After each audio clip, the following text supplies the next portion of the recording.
Hello students.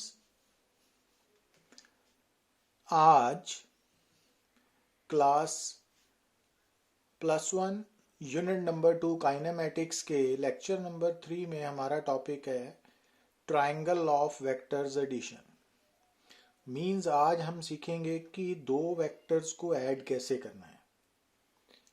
तो सबसे पहले जब हम बात करेंगे तो जैसा कि आप स्क्रीन पे देख रहे हो, तो ये एक वेक्टर नज़र आ रहा है ना आपको। ब्लू कलर की लाइन है जहां पर एक एरो मार्क किया हुआ है ना। अब इस वेक्टर का नाम एक तो हमने लिखा है ए वेक्टर, और दूसरा क्योंकि ये है वेक्टर की टेल और ये है हेड, तो यहाँ पे हमने अल्फ़ाबेट स्मॉल ए स्मॉल बी मार्क किए हुए हैं ना। तो आप किसी भी वेक्टर को, ये वाला जो वेक्टर है इसको आप ए बी वेक्टर या ए वेक्टर बोल सकते हो। ठीक है, तो एक तो ये बात आपने माइंड में रखनी है कि ये वाला जो वेक्टर है इसको ए वेक्टर भी बोल सकते हैं या ए बी वेक्टर भी बोल सकते हैं। और दूसरा, ये जो वेक्टर है ए वेक्टर, इसका मैग्नीट्यूड आप ऐसे भी लिख सकते हो एरो हटा के, या मॉड ऑफ ए वेक्टर है ना, ऐसे भी लिख सकते हो। और इसकी तरफ से आप इसको ए बी भी लिख सकते हो या मॉड ए बी एरो भी लिख सकते हो ना। तो जब ये लिखा होगा तो इट मीन्स हम वेक्टर के मैग्नीट्यूड की बात कर रहे हैं, चाहे ऐसे लिखा हो चाहे ऐसे चाहे ऐसे चाहे, तो उसका मतलब है कि हम उस वेक्टर के मैग्नीट्यूड के बारे में बात कर रहे हैं। और किसी भी वेक्टर का जो मैग्नीट्यूड होता है ना, वो एक स्केलर है। ठीक है, वो कभी नेगेटिव नहीं हो सकता, जबकि जो वेक्टर है वो आप खुद पॉजिटिव नेगेटिव हो सकता है, जीरो हो सकता है। बट जो वेक्टर का मैग्नीट्यूड है वो हमेशा एक स्केलर क्वांटिटी है, उसकी कोई डायरेक्शन नहीं है। वेक्टर के मैग्नीट्यूड की कोई डायरेक्शन नहीं है, वो एक स्केलर क्वांटिटी है और वो कभी नेगेटिव नहीं हो सकती। ये बात आपने याद रखनी है कि किसी भी वेक्टर का मैग्नीट्यूड कभी भी नेगेटिव नहीं होगा। Got it. अब एक और बात कि जैसे यहाँ पे लिखा है only like vectors can be added और सब्ट्रैक्टेड, तो ये बात ध्यान देने वाली है कि कोई भी वेक्टर्स जो हैं, दो या दो से ज्यादा वेक्टर्स है अगर, तो वो उस कंडीशन में ऐड या सब्ट्रैक्ट होंगे जब वो एक तरह के होंगे। लाइक वेक्टर्स मींस जैसे ऐसे नहीं हो सकता कि आप एक वेक्टर फोर्स है और दूसरा वेक्टर वेलोसिटी है उसको ऐड कर दो, या एक वेक्टर फोर्स है दूसरा वेक्टर मोमेंटम है, तो ऐसे ऐड नहीं होंगे। तो कोई भी दो वेक्टर्स ऐड नहीं हो सकते हैं ना। Only like vectors can be added और सब्ट्रैक्टेड। तो वेलोसिटी वेक्टर से वेलोसिटी वेक्टर ही सब्ट्रैक्ट होगा, फोर्स वेक्टर से फोर्स वेक्टर ही सब्ट्रैक्ट होगा, अगर मोमेंटम वेक्टर है उससे मोमेंटम वेक्टर ही सब्ट्रैक्ट होगा, और इसी तरह ऐड भी होगा ना, फोर्स के साथ फोर्स ऐड होगी। हाँ, ये बात और है कि वो फोर्स ग्रेविटेशनल फोर्स हो, चाहे इलेक्ट्रिक फोर्स हो, चाहे मैग्नेटिक फोर्स हो, चाहे टेंशन हो, चाहे रीस्टोरिंग फोर्स हो, तो वो सब फोर्सेस ऐड और सब्ट्रैक्ट हो सकती हैं। Got it. तो only like vectors can be added और सब्ट्रैक्टेड, ये बात आपने माइंड में रखनी है। तो इसमें आपने जो फर्क कि कोई भी दो वेक्टर्स को ऐड नहीं कर सकते, कोई भी दो वेक्टर्स ना ही सब्ट्रैक्शन हो सकती है। तो एडिशन और सब्ट्रैक्शन के लिए वेक्टर्स का लाइक होना बड़ा जरूरी है। अब यहाँ पे आपने क्या ध्यान देना है कि अगर आप दो या दो से ज्यादा वेक्टर्स को ऐड करते हो, ठीक है, तो जो रिजल्ट आएगा, तो रिजल्ट में एक सिंगल वेक्टर आएगा। तो रिजल्ट में सिंगल वेक्टर का मतलब है कि जब आप दो या दो से ज्यादा वेक्टर्स को ऐड करोगे तो जो आंसर है वो भी एक नया वेक्टर होगा ना, तो उसको हम रिजल्टेंट वेक्टर बोलते हैं। और जिन वेक्टर्स को ऐड करके हमने रिजल्टेंट वेक्टर ऑब्टेन किया तो उनको हम कंपोनेंट वेक्टर्स बोलते हैं। अब जो रिजल्टेंट वेक्टर है उसका मैग्नीट्यूड और डायरेक्शन अगर दोनों फाइंड आउट करेंगे, only then we can say that कि हमने रिजल्टेंट वेक्टर को फाइंड आउट किया। तो रिजल्टेंट वेक्टर कैलकुलेट करने का मतलब है कि हमने जो आंसर वाला सिंगल वेक्टर है उसका मैग्नीट्यूड भी निकालना है और डायरेक्शन भी निकालनी है। तो ये माइंड में रखना है ना कि रिजल्टेंट वेक्टर का मतलब है कि दो से ज्यादा वेक्टर्स को ऐड करके जो रिजल्ट में एक सिंगल वेक्टर आएगा उसको हम रिजल्टेंट वेक्टर बोलेंगे। और जिन वेक्टर्स को आपने ऐड किया है वो रिजल्टेंट वेक्टर के कंपोनेंट वेक्टर्स है। अब जैसे यहां देखिए आप, तो अगर आपके सामने ऐसे लिखा है ना A vector plus B vector plus C vector, इसका मतलब है कि आपको बोला जा रहा है कि आप A vector B vector and C vectors को ऐड करें। Got it? अच्छा, अब जब आप यहाँ पे तीन वेक्टर्स को ऐड करने को बोला जा रहा है ना आप, तो जब आप वेक्टर्स को ऐड करोगे दो या दो से ज्यादा, यहाँ पे तीन वेक्टर्स हैं, तो जो आंसर आएगा ना वो भी एक वेक्टर होगा और उसको हम रिजल्टेंट वेक्टर बोलेंगे।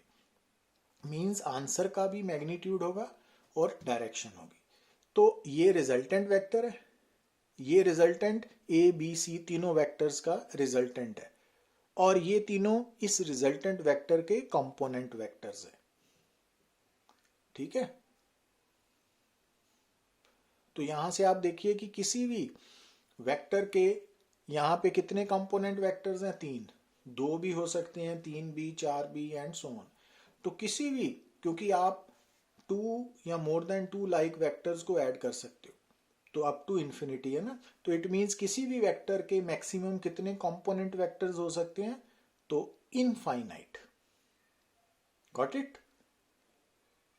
क्योंकि कोई भी जो रिजल्टेंट वेक्टर है वो इनफाइनाइट नंबर ऑफ वेक्टर्स को ऐड करके भी आ सकता है। तो मैक्सिमम किसी भी वेक्टर के इनफाइनाइट कंपोनेंट वेक्टर्स हो सकते हैं।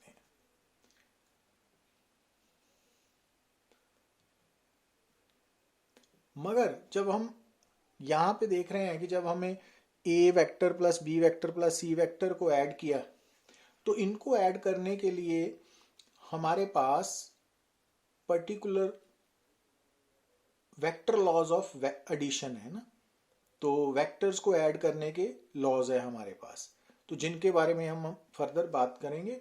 तो जब आपने वेक्टर्स को ऐड करना है तो आप उनको सिंपल मैथमेटिक्स से ऐड नहीं करोगे, तो कैसे ऐड करोगे उसके बारे में अभी हम डिस्कस करेंगे। तो जब भी आपने वेक्टर्स को ऐड करना है तो आपको, जैसे यहाँ पे नज़र आ रहा है, तो यहाँ पे जो सिंबल्स हैं वो बता रहे हैं कि आपने वेक्टर्स को ऐड करना है ना, तो यहाँ से क्लियर हो गया कि ये वेक्टर्स की एडिशन है। और वेक्टर्स की एडिशन का मतलब है कि यहाँ पे आपको डिफरेंट लॉज ऑफ एडिशन को यूज़ करना पड़ेगा। तो दूसरी तरफ अगर आपसे कोई बोले कि एक पार्टिकल है उसके ऊपर दो या दो से ज़्यादा फोर्सेस एक्ट कर रही हैं, तो टोटल फोर्स निकालिए, रिजल्टेंट फोर्स निकालिए, तो उसका मतलब क्या है कि आपने उन वेक्टर्स को, फोर्स वेक्टर्स को ऐड करना है। ठीक है? अब अगर आपसे बोला जाए कि एक सिस्टम है जिसमें दो पार्टिकल्स हैं, तो फर्स्ट पार्टिकल की लीनियर मोमेंटम भी नोन है, सेकंड की भी नोन है, तो आपको बोला जाए कि टोटल मोमेंटम निकालिए दोनों की, तो इट मीन्स आपको मोमेंटम को ऐड करना पड़ेगा। अब मोमेंटम वेक्टर क्वांटिटी है ना, तो आपको ये डिस्टिंग्विश करना पड़ेगा कि कौन सी क्वांटिटी स्केलर है, कौन सी वेक्टर है। तो जब आपने वेक्टर क्वांटिटीज को ऐड करना है तो उसके लिए हमारे पास वेक्टर लॉज हैं ना, तो जिनके बारे में हम स्टेप बाय स्टेप डिस्कस करेंगे। तो ये बात माइंड में रखना बड़ा ज़रूरी है, तो सिंपल एडिशन यूज़ नहीं होगी ना। तो अब यहाँ देखिए, अब अगर A vector plus B vector plus C vector लिख के मॉड डाला हुआ है ना, तो उसका मतलब क्या है कि आपने जो रिजल्टेंट वेक्टर है उसका मैग्नीट्यूड निकालना है। ठीक है? अब यहाँ फर्क देखिए, अगर ऐसे लिखा है A vector plus B vector plus C vector is equal to R vector, इसका मतलब है हमने A vector B vector C vector तीन वेक्टर्स को ऐड करके रिजल्टेंट वेक्टर निकालना है। मींस आंसर में मैग्नीट्यूड भी निकालना है और डायरेक्शन भी निकालनी है।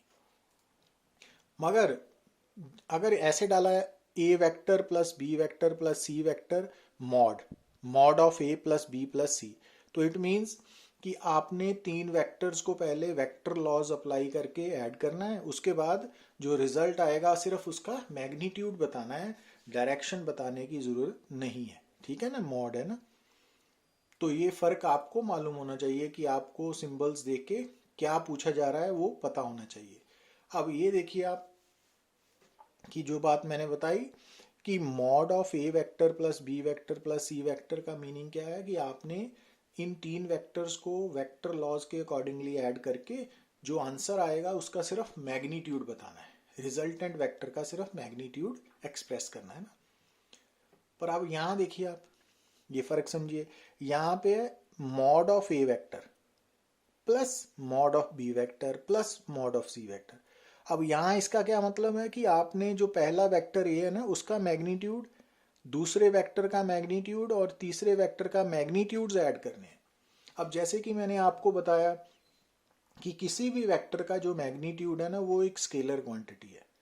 तो इट मीन्स अगर ऐसे लिखा हुआ है mod of A vector plus B vector mod of B vector plus mod of C vector, तो इट मीन्स आपने तीनों वेक्टर्स के मैग्नीट्यूड्स को ऐड करना है सिंपली यूजिंग जो स्केलर लॉज ऑफ अलजेब्रा है ना, जो सिंपल मैथमेटिक्स है, जो हम मैथमेटिक्स रूल्स पढ़ते हैं वो वाला। यहाँ ए प्लस बी प्लस सी लिखा है, इट मीन्स भी आपने तीन वेक्टर्स के मैग्नीट्यूड्स को ही ऐड करना है। तो जब आप दो वेक्टर्स के मैग्नीट्यूड्स को ऐड करोगे तो वहाँ आप सिंपल अलजेब्रा अप्लाई करोगे। पर अगर आपने वेक्टर्स को ऐड करके रिजल्टेंट वेक्टर निकालना है या वेक्टर्स को ऐड करके रिजल्टेंट वेक्टर का मैग्नीट्यूड निकालना है तो फिर आपको वेक्टर लॉज अप्लाई करने पड़ेंगे ना। तो ये बातें आपको माइंड में क्लियर करनी पड़ेंगी, ओनली देन आप अच्छा परफॉर्म कर सकते हो, अदरवाइज प्रॉब्लम आएगी ना। तो ये फर्क मालूम रहना चाहिए।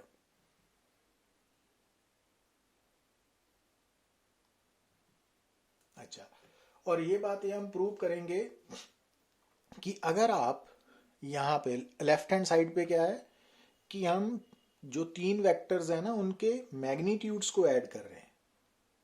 ठीक है, तीन वेक्टर्स के मैग्नीट्यूड्स को ऐड कर रहे हैं।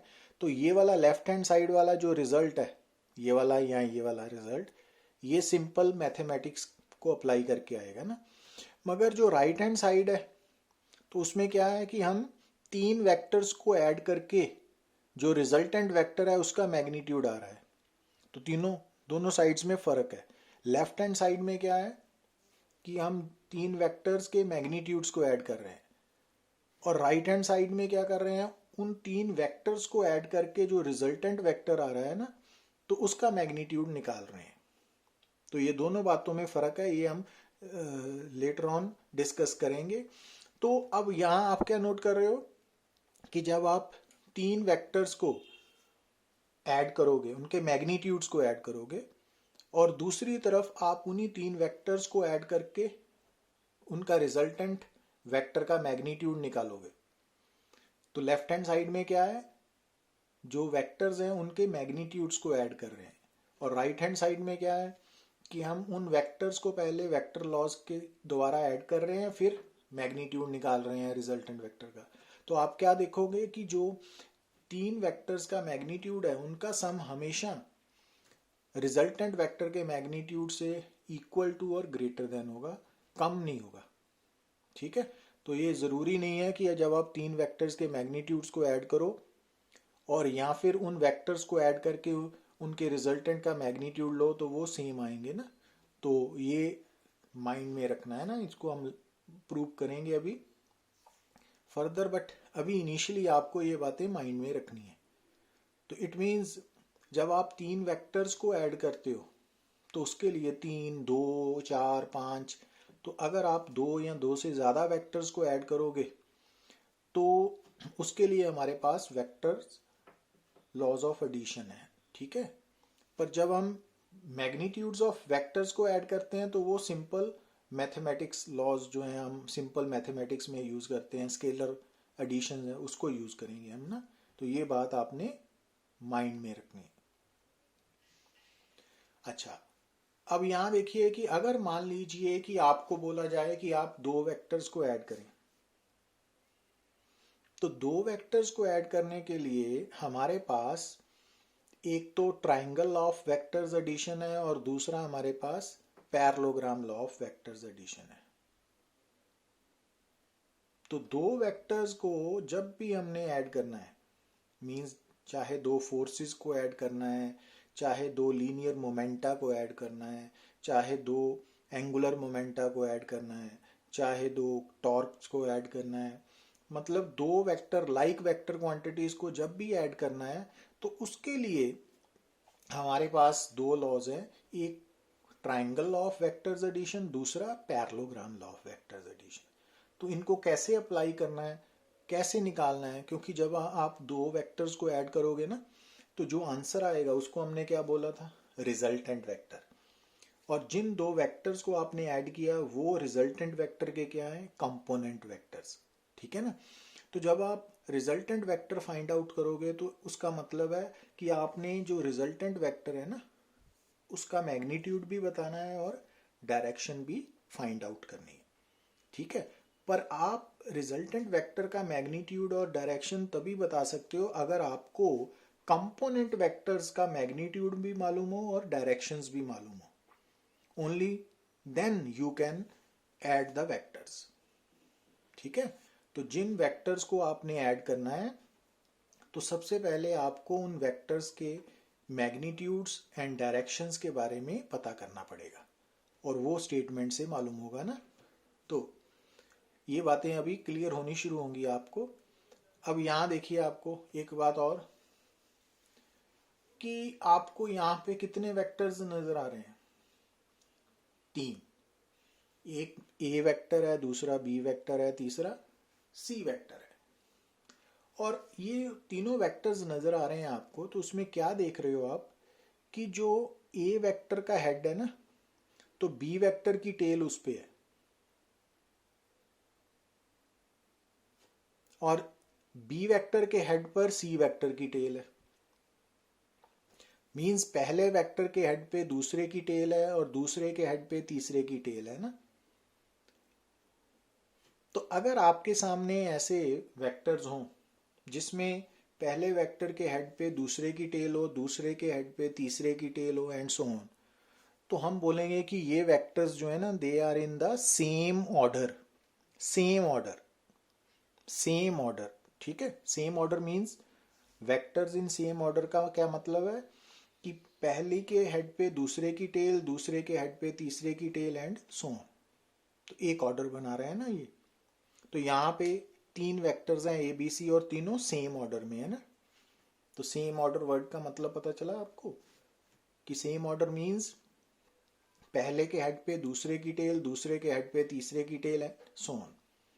तो अब यहाँ पे तीन वेक्टर्स हैं, और ए के हेड पे बी की टेल है, बी के हेड पे सी की टेल है, तो it means A B C ये तीनों सेम ऑर्डर में है। और यहाँ देखिए आप, अब यहाँ पे देर आर फोर वेक्टर्स। अब जो फोर्थ वेक्टर है डी वेक्टर, तो सी वेक्टर के हेड पे डी वेक्टर की टेल नहीं है, हेड है ना। तो यहाँ पे कुल चार वेक्टर्स हैं। तो ए के हेड पे बी की टेल है, बी के हेड पे सी की टेल है, बट सी के हेड पर बी डी की टेल नहीं है, हेड है। तो इट मीन्स जो डी वेक्टर है ना, वो ऑपोजिट ऑर्डर में है, तो उसने ऑर्डर तोड़ दिया ना। तो अब यहाँ पे कुल कितने वेक्टर्स हैं, चार। चारों में से A B C same order में है और डी ऑपोजिट ऑर्डर में है। तो ऑपोजिट ऑर्डर कैसे फाइंड आउट करोगे, सेम ऑर्डर कैसे फाइंड आउट करोगे, मालूम पड़ा आपको। तो यहां तक क्लैरिटी होना बड़ा जरूरी है। अब आगे बढ़ते हैं। तो ये तो लिखा हुआ है ना, कि जो मैंने आपको समझाया। अच्छा, अब एक बात और, कि जब आपने वेक्टर्स को ऐड करना है, लाइक वेक्टर्स ही ऐड होंगे या सब्ट्रैक्ट होंगे, तो आपको जब आपने दो वेक्टर्स को ऐड करना है, तो आपको दोनों वेक्टर्स का मैग्नीट्यूड भी मालूम होगा और डायरेक्शंस भी। अगर आपको दो वेक्टर्स जिनको आपने ऐड करना है उनका मैग्नीट्यूड मालूम है, डायरेक्शंस नहीं मालूम, या डायरेक्शंस मालूम है, मैग्नीट्यूड नहीं मालूम, तो आप उनको ऐड नहीं कर सकते। तो आप दो या दो से ज़्यादा वेक्टर्स को ऐड करोगे तो आंसर तभी निकाल सकते हो अगर आपको हर कंपोनेंट वेक्टर्स का मैग्नीट्यूड एंड डायरेक्शन दोनों नोन हो। ठीक है। तो जब आपको स्टेटमेंट में ये बोला जाता है कि two vectors are given, it means आपको उनका मैग्नीट्यूड और डायरेक्शन दोनों बताई जाती हैं. Only then you can find the proper answer. अब यहां देखिए आप, अब यहां पर आपको कितने वेक्टर्स नजर आ रहे हैं? 2 वेक्टर्स. एक का नाम है ए वेक्टर, दूसरे का है बी वेक्टर. और इसके अकॉर्डिंगली हमसे क्या पूछा जा रहा है कि आप ए और बी वेक्टर्स को ऐड करो. और कौन सा लॉ यूज करना है? जैसा कि मैंने आपको पहले बताया कि 2 वेक्टर्स को ऐड करने का मतलब है कि हमने रिजल्ट में एक वेक्टर फाइंड आउट करना है जिसको हम रिजल्टेंट वेक्टर बोल, और वो रिजल्टेंट वेक्टर का मैग्नीट्यूड भी हमें मालूम करना है और डायरेक्शन भी. तो अगर हम रिजल्टेंट वेक्टर का मैग्नीट्यूड और डायरेक्शन फाइंड आउट कर सकते हैं तो हम बोलेंगे कि हमने दोनों वेक्टर्स को ऐड कर लिया. ठीक है. अब जब हम 2 वेक्टर्स को ऐड करने जा रहे हैं तो यहाँ पे ट्राइंगल, क्योंकि मैंने पहले बताया कि 2 वेक्टर्स को ऐड करने के लिए हमारे पास either triangle law of vectors addition है या फिर parallelogram law of vectors addition है. तो अब ट्राइंगल लॉ को कैसे यूज करना है, ठीक है, तो वो सीखने जा रहे हैं हम. तो अब देखिए आप,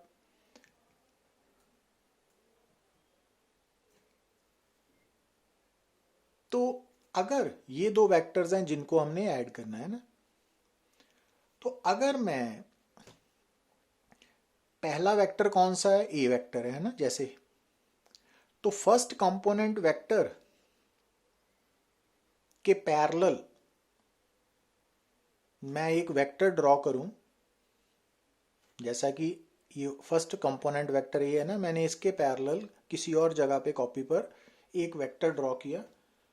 मगर ध्यान क्या रखा कि ये जो वेक्टर है ना, दिस वन, इसकी लाइन की लेंथ और इसकी लेंथ बराबर रखनी है दोनों की. तो इसका मतलब हो गया कि इस वेक्टर और इस वेक्टर का मैग्नीट्यूड सेम है. और दूसरा, ये वाली जो लाइन है, ये वाला नया वेक्टर है, इसकी लाइन ए वेक्टर के पैरेलल होनी चाहिए और एरो एक ही डायरेक्शन में होना चाहिए. ठीक है. तो जब मैंने ए वेक्टर जो फर्स्ट कंपोनेंट वेक्टर है उसके पैरेलल कहीं और एक लाइन ड्रॉ की और उस लाइन का एरो उसी तरफ मार्क किया जिस तरफ ए वेक्टर का एरो है, और ये जो नया वेक्टर है इसकी लेंथ मैंने ए वेक्टर के इक्वल रखी. तो इसका मतलब है ये जो वेक्टर है ना, दिस वन, ये वेक्टर इस वेक्टर के इक्वल है. ठीक है. तो इसका मतलब ये ए वेक्टर है, इसको हम ए वेक्टर बोल सकते हैं. जैसे हमने कल सीखा था ना कि अगर आप किसी वेक्टर को उसके पैरेलल डिस्प्लेस करो तो वेक्टर सेम रहता है ना, तो वो चेंज नहीं होता. अच्छा, उसी तरह अगर मैं बी वेक्टर के पैरेलल लाइन ड्रॉ करूं, ठीक है ना, जो सेकंड कंपोनेंट वेक्टर है मैं उस वेक्टर के पैरेलल लाइन ड्रॉ करूं, पर ऐसे ड्रॉ करूं कि उस लाइन की जो एक एंड है ना वो पहले हेड पे आए.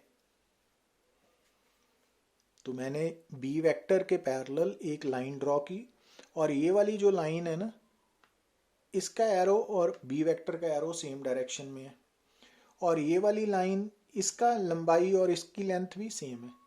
तो इट मीन्स ये वाला जो वेक्टर है, ये वेक्टर, अब इसकी लेंथ इसके इक्वल है, डायरेक्शन सेम है, इट मीन्स ये बी वेक्टर बोल सकते हैं ना.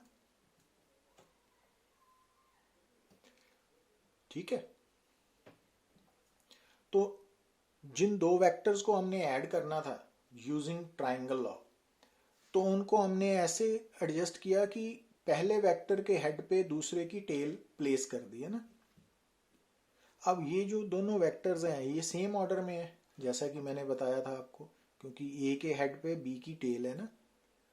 अब इनका रिजल्टेंट कैसे निकालना है? तो ट्राइंगल लॉ कहती है कि अगर जिन 2 वेक्टर्स को आपने ऐड करना है ना, ध्यान से सुनिए, जिन 2 वेक्टर्स को आपने ऐड करना है, अगर फर्स्ट कंपोनेंट वेक्टर के हेड पर सेकंड कंपोनेंट वेक्टर की टेल पड़ी हुई है, तो आप फर्स्ट कंपोनेंट वेक्टर की टेल से सेकंड कंपोनेंट वेक्टर के हेड तक एक लाइन ड्रॉ करें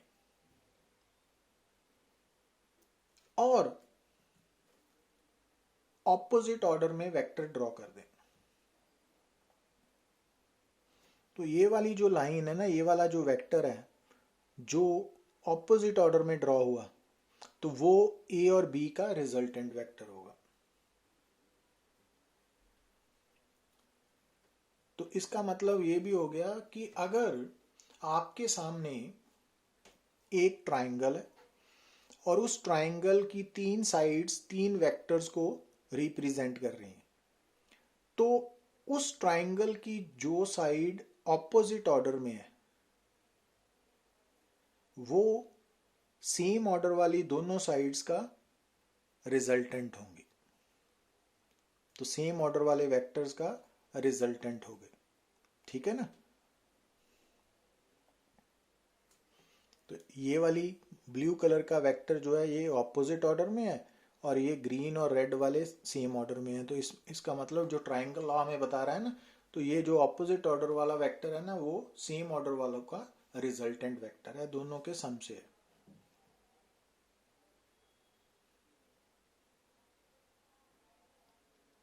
तो अब अगर हमने इस ट्राइंगल का नाम रख दिया ABC, ठीक है ना,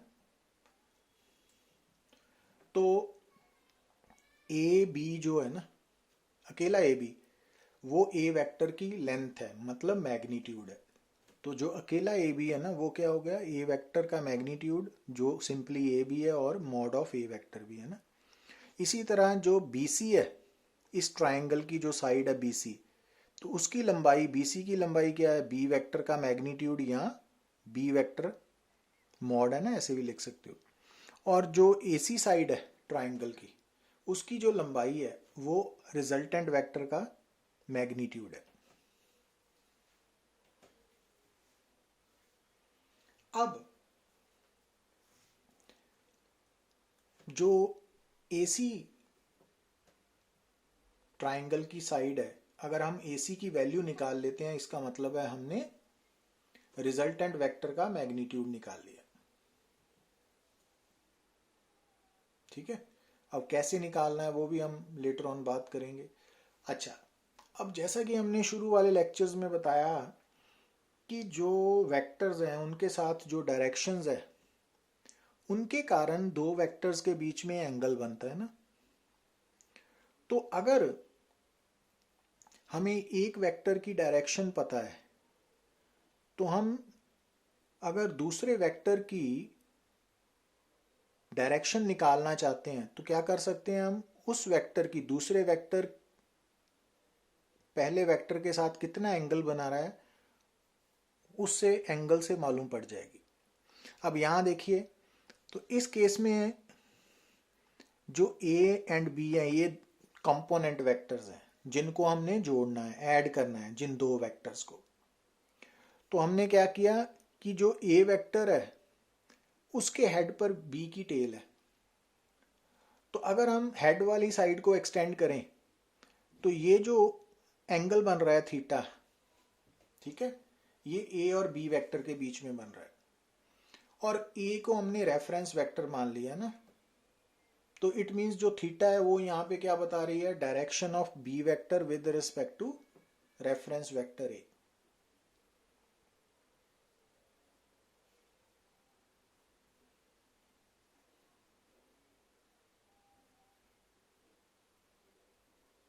अब जैसा कि मैंने बताया, अगर मान लीजिए कि आप जिन दो वेक्टर्स को ऐड करने वाले थे, A एंड B वेक्टर्स को, कंपोनेंट वेक्टर्स को, अगर वो सेम डायरेक्शन में होते, ठीक है, तो अगर A और B सेम डायरेक्शन में होते, मतलब अगर A और B इक्वल वेक्टर्स होते या पैरेलल वेक्टर्स होते या कोलिनियर वेक्टर्स होते, तो उस केस में ये थीटा जो है वो हमने कितना लेना था, 0 डिग्री या 0 रेडियन, है ना।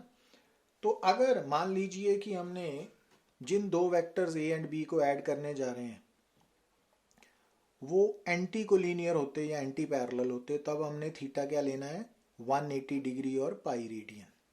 और अगर मान लीजिए ये दो वेक्टर्स ऑर्थोगोनल वेक्टर्स होते तो फिर थीटा कितना लेना था हमने, 90 डिग्री और पाई बाय 2 रेडियन, है ना।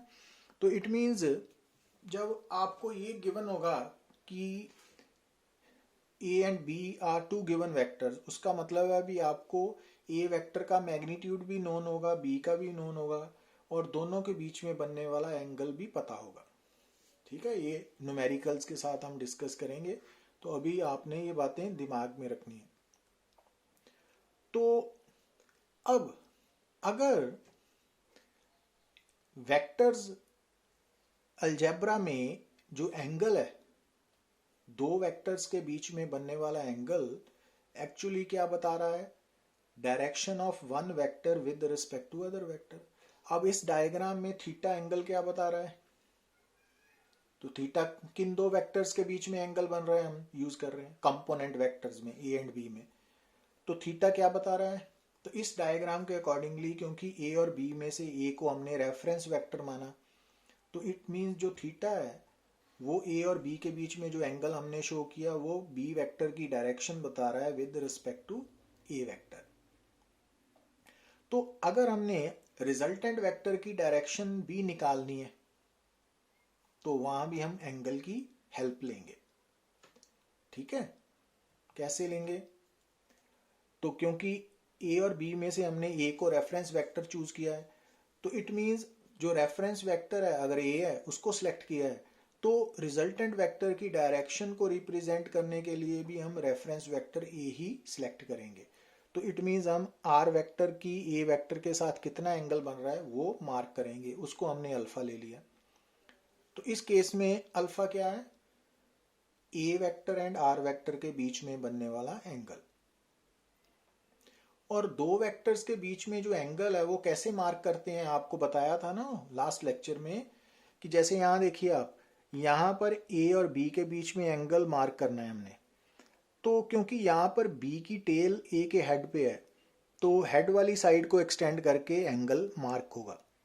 पर यहाँ पे हमने एंगल मार्क करना है आर और ए के बीच में। अब आर और ए के दोनों की टेल्स कॉमन है, तो जब दो वेक्टर्स की टेल्स कॉमन हो तो जो छोटा एंगल होता है दोनों के बीच में उसको हम angle between the two vectors कहते हैं। तो ये बात स्टार्टिंग में थोड़ी कंफ्यूजिंग होती है स्टूडेंट्स के लिए, बट इसको आपने बड़ा इजीली आराम से समझना है कि वेक्टर अलजेब्रा में जो एंगल है वो क्या रिप्रेजेंट करता है, दो वेक्टर्स के बीच में बनने वाला एंगल वो basically direction of one vector with respect to other vector को रिप्रेजेंट करता है। तो इस डायग्राम में जो ट्राइंगल है उसके अकॉर्डिंगली ये ट्राइंगल है ए बी सी, ध्यान से सुनिए ना एक बार, ये ट्राइंगल नजर आ रही है आपको, ए बी सी नजर आ रही है। अब इस ट्राइंगल में आपको तीन वेक्टर्स नजर आ रहे हैं, A vector, B vector and R vector. अब triangle law of vector addition आपको क्या बोल रहा है कि अगर आपके सामने एक ट्राइंगल है, उसकी तीन साइड्स तीन डिफरेंट वेक्टर्स को रिप्रेजेंट कर रही हैं, तो जो दो साइड्स सेम ऑर्डर में है तो उन दो सेम ऑर्डर वाली साइड्स वाले वेक्टर्स का जो सम है वो ऑपोजिट ऑर्डर वाली जो वेक्टर है ना वो उनका रिजल्टेंट होगा। तो अब इस केस में जो ये ब्लू कलर वाला वेक्टर है ये ऑपोजिट ऑर्डर में है, और ये जो ग्रीन एंड रेड कलर के दो वेक्टर्स हैं ट्राइंगल की, ये सेम ऑर्डर में है। तो ट्राइंगल लॉ के अकॉर्डिंगली जो ब्लू कलर वाला वेक्टर है ना वो ए और बी का रिजल्टेंट वेक्टर है, मींस जो आर वेक्टर है वो ब्लू वाला लाइन वाला वेक्टर है और वो ए प्लस बी वेक्टर के इक्वल है। तो अगर हम ए से लेके सी तक की लेंथ नोट कर लेते हैं, ठीक है, तो इट मीन्स हमने आर रिजल्टेंट वेक्टर का मैग्नीट्यूड फाइंड आउट कर लिया। और अगर हम जो आर वेक्टर है वो ए वेक्टर के साथ अल्फा एंगल बना रहा है वो नोट कर लेते हैं, अल्फा एंगल निकाल लेते हैं, तो इट मीन्स हमें रिजल्टेंट वेक्टर की डायरेक्शन पता लग गई। और यहाँ पे थीटा क्या बता रहा है, वो है बी वेक्टर की direction with respect to A vector. ठीक है, क्योंकि यहाँ पे हम ए वेक्टर को रेफरेंस वेक्टर मान के चल रहे हैं। तो ये स्टेटमेंट है ट्राइंगल लॉ की कि अगर two given vectors are represented both in magnitude and direction by the two sides of a triangle taken in same order, then their resultant vector is represented both in magnitude and direction by the third side of triangle taken in opposite order. तो ये सारा लिखा है ना, तो ये वाला तो आपको बताया था हमने। अब मैथमेटिकली एनालिटिकली ए से लेके सी तक की जो ट्राइंगल की साइड है उसकी लेंथ कैसे निकलेगी, और ये लेंथ ए सी लेंथ क्या रिप्रेजेंट कर रही है, आर वेक्टर का मैग्नीट्यूड। तो ये निकालने का फार्मूला अभी हमने डिराइव नहीं किया, जस्ट रिजल्ट मार्क किया कि ये रिजल्ट क्या है कि अगर दो वेक्टर्स को ऐड करते हैं, मान लीजिए कि फर्स्ट वेक्टर का मैग्नीट्यूड है ए, सेकंड वेक्टर का मैग्नीट्यूड है बी, और दोनों vectors A and B vectors के बीच में बनने वाला एंगल है थीटा, तो उन दोनों वेक्टर्स को ऐड करके जो रिजल्टेंट वेक्टर आएगा उस रिजल्टेंट वेक्टर का मैग्नीट्यूड कैसे निकालना है, under root A square plus B square plus 2ab cos theta से। अब ये रिजल्ट कहाँ से आया, तो इसके लिए हमें अभी 1-2 लेक्चर्स वेट करना पड़ेगा, तब हम डिराइव करेंगे ना। मगर ये रिजल्ट भूलना नहीं है कि आपने जब भी जिस भी सिचुएशन में दो वेक्टर्स को ऐड करना है तो आपको सबसे पहले क्या मालूम होना चाहिए कि उन दो वेक्टर्स में से दोनों का मैग्नीट्यूड मालूम होना चाहिए और दोनों के बीच में बनने वाला एंगल मालूम होना चाहिए। तो आप ये रिजल्ट यूज कर सकते हो। तो r is equal to under root A square plus, तो ये रिजल्ट हमें क्या बता रहा है कि उन दोनों वेक्टर्स को ऐड करके जो रिजल्टेंट वेक्टर है उसका मैग्नीट्यूड कैसे कैलकुलेट करना है। अब जब तक हम रिजल्टेंट वेक्टर की डायरेक्शन नहीं कैलकुलेट करते तब तक हमारा रिजल्ट इनकम्प्लीट होगा ना। और डायरेक्शन, आर वेक्टर की डायरेक्शन को रिप्रेजेंट करने के लिए हमने कौन से एंगल की हेल्प ली है, अल्फा एंगल की। तो अल्फा कैसे कैलकुलेट करना है, तो उसके लिए भी आपने अभी ये रिजल्ट ही जस्ट याद रखना है सिंपली। अभी 1-2 लेक्चर बाद इसको डिराइव करके दिखाएंगे कि अल्फा कैसे निकालना है। तो tan alpha is equal to B sine theta over A plus B cos theta. अब यहां ध्यान दीजिए कि जो अल्फा है उसका tan कैसे निकाला हमने, तो अल्फा यहाँ पे रिजल्टेंट वेक्टर की डायरेक्शन बता रहा है with respect to reference vector A. तो यहाँ पे आर वेक्टर की डायरेक्शन को बताने के लिए हमने कौन सा एंगल यूज किया है, अल्फा सिंबल, और रेफरेंस वेक्टर कौन है, ए और बी में से ए। तो tan अल्फा की वैल्यू कैसे लिखी गई कि जो रेफरेंस वेक्टर है ए उसको नहीं, ऊपर दूसरे वाला वेक्टर का magnitude B sine theta over A plus B cos theta. ठीक है, तो tan अल्फा की वैल्यू कैसे याद रखनी है कि इस फार्मूला में हमने ऊपर उस वेक्टर का मैग्नीट्यूड लेना है जो रेफरेंस वेक्टर नहीं है ना, B sine theta over A plus B cos theta.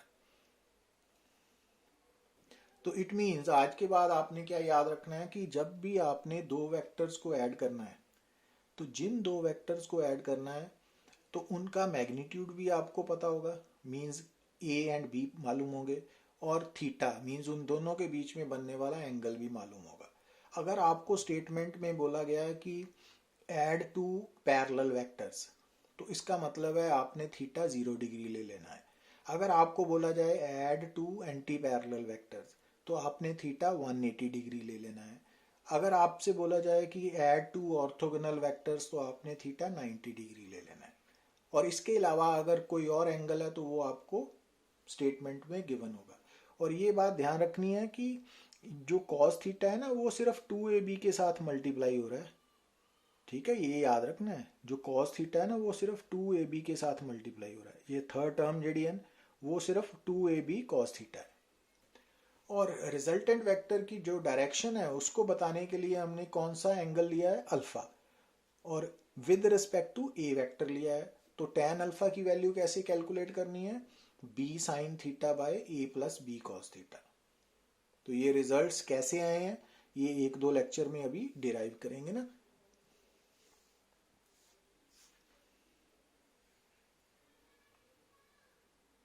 अच्छा, अगर आपको कोई बोले कि आर वेक्टर जो है रिजल्टेंट वेक्टर है वो ए वेक्टर और बी वेक्टर को ऐड करके आया, तो अगर कोई बोले कि mod of A vector plus B vector निकालिए, तो उसका मतलब भी क्या है कि आपने रिजल्टेंट वेक्टर का मैग्नीट्यूड लिखना है, जो कि under root A square plus B square plus 2ab cos theta है। अब यहां देखिए ध्यान से, यहां पे एक ट्राइंगल में आपको कितने वेक्टर्स नजर आ रहे हैं, ए बी सी, 3 वेक्टर्स नजर आ रहे हैं। अब इनमें से सेम ऑर्डर वाले कौन कौन से हैं, ए एंड बी, और सी वाला कौन सा है, ऑपोजिट ऑर्डर का। तो इसका मतलब है कि इस ट्राइंगल में जो सी वेक्टर है ना, वो ए एंड बी का रिजल्टेंट वेक्टर है। तो ये ट्राइंगल लॉ हमें बता रहा है ना, मींस जो सी वेक्टर है वो ए एंड बी वेक्टर का सम है, क्योंकि ए और बी सेम ऑर्डर में है और ऑपोजिट ऑर्डर वाला ट्राइंगल में सेम ऑर्डर वालों का रिजल्टेंट वेक्टर होता है। अच्छा, अब इसका मतलब इस ट्राइंगल के accordingly C vector resultant vector है और ए एंड बी उसके कंपोनेंट वेक्टर्स है। तो सबसे पहले आपने क्या करना है, कंपोनेंट वेक्टर्स में एंगल नोट करना है। अब क्योंकि पहला कंपोनेंट वेक्टर के हेड पे सेकंड की टेल है, तो आपने हेड को एक्सटेंड करके एंगल निकालना है ना, थीटा। तो इसका मतलब जो रिजल्टेंट वेक्टर है सी, उसका मैग्नीट्यूड कैसे आएगा, under root A square plus B square plus 2ab cos theta, और थीटा ये वाला एंगल है ना। तो ये न्यूमेरिकल के साथ क्लैरिटी आएगी। और tan अल्फा कैसे निकालना है, क्योंकि यहाँ पे हमने ए को रेफरेंस चूज किया है वेक्टर, तो सी वेक्टर ए के साथ एंगल बना रहा है अल्फा, तो tan अल्फा की वैल्यू कैसे लिखोगे, क्योंकि ए और बी में से ए रेफरेंस है ना, तो ऊपर B sine theta over A plus B cos theta आएगा ना। अब इस ट्राइंगल में आप देखिए कितने वेक्टर्स नजर आ रहे हैं आपको, 3। कौन कौन से, पी क्यू एंड एस। अब ध्यान दीजिए यहाँ पर P and Q same order में है ना, और एस ऑपोजिट ऑर्डर में है। सेम ऑर्डर मालूम है ना, पी के हेड पे क्यू की टेल है, पर क्यू के हेड पर एस की हेड है, टेल नहीं है ना। इट मीन्स पी और क्यू सेम ऑर्डर में है, एस ऑपोजिट ऑर्डर में है। तो according to triangle law S क्या हो गया, पी और क्यू का रिजल्टेंट। तो इट मीन्स एस रिजल्टेंट है और पी एंड क्यू उसके कंपोनेंट वेक्टर्स है। अब अगर पी और क्यू कंपोनेंट वेक्टर्स हैं तो ध्यान दीजिए पी और क्यू कंपोनेंट्स है। अब पी कंपोनेंट के हेड पर क्यू की टेल है, तो आपने कंपोनेंट पी को हेड को एक्सटेंड करके, ये वाला एंगल है ना, ये थीटा है किसमें, पी और क्यू के बीच में। तो अब यहाँ पर एस का मैग्नीट्यूड क्या आएगा, under root P square plus Q square plus 2pq cos theta है ना। अब पी क्यू, अकेले पी क्यू का क्या मतलब है, पी वेक्टर का मैग्नीट्यूड क्यू वेक्टर का मैग्नीट्यूड। और अगर हमने यहाँ पे p को रेफरेंस वेक्टर माना है, तो जो हमारा रिजल्टेंट वेक्टर है s, वो रेफरेंस वेक्टर के साथ मान लीजिए कितना एंगल बना रहा है, अल्फा। तो tan अल्फा की वैल्यू क्या आएगी, अब यहाँ पर क्योंकि रेफरेंस वेक्टर p है तो ऊपर q आएगा, q sign theta over p plus Q cos theta. अब ये न्यूमेरिकल है, तो इस न्यूमेरिकल में आपको एक ट्राइंगल गिवन है ना, तो आपको जो ए वेक्टर का मैग्नीट्यूड दिया हुआ है 4, बी वेक्टर का मैग्नीट्यूड 6, और ए और बी के बीच में एंगल है 60 डिग्री। और यहाँ से आप देख रहे हो कि क्योंकि ए और बी ट्राइंगल में सेम ऑर्डर में है और सी ऑपोजिट ऑर्डर में है, तो सी रिजल्टेंट वेक्टर है ए और बी का, और ए एंड बी सी के कंपोनेंट वेक्टर्स हैं। ठीक है ना, तो कंपोनेंट वेक्टर्स में आपस में एंगल कितना बन रहा है, थीटा 60 डिग्री। तो अब c की वैल्यू a प्लस बी है ना, वेक्टर सम। अब c का मैग्नीट्यूड कैसे निकालोगे आप, under root A square plus B square plus 2ab cos theta से। अब a की वैल्यू 4 है, उसका स्क्वेयर प्लस b की मैग्नीट्यूड 6 है, 6 square plus 2 into 4 into 6 into cos 60, cos 60 half है। तो इसको सॉल्व करके रूट 76 आ गया c का मैग्नीट्यूड। और अगर डायरेक्शन दिखानी है, तो क्योंकि a को हमने रेफरेंस माना, तो हमने c और a के बीच में एंगल अल्फा शो कर दिया। अब इस अल्फा की वैल्यू tan अल्फा से निकलेगी कैसे, अब क्योंकि a रेफरेंस है ना, तो ऊपर b sine theta over a plus B cos theta है। अब b 6 है, साइन 60 डिग्री, a 4 है प्लस 6 इंटू कॉस 60 डिग्री।